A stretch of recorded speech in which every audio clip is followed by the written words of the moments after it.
Hello guys, welcome back to this channel. In this today's tutorial, I'm going to show you how to change clock color on Samsung Galaxy phone's lock screen.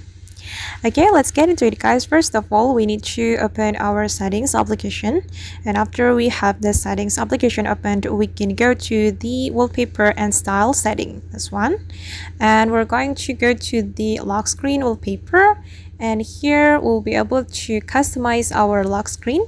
And if you want to change the clock color, you can tap on the clock, and here you can change the style of your clock. And if you want to change the color, we just need to choose the color we want to apply, and I'm going to apply this color.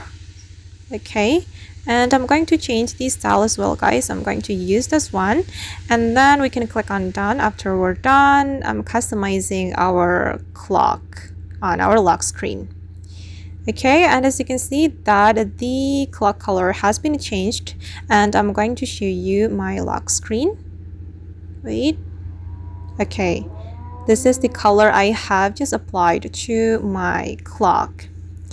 Alright guys, and that's all the way to change clock color on Samsung Galaxy phone's lock screen. I hope this tutorial will be useful for you. Thank you so much for watching, and see you in the next video.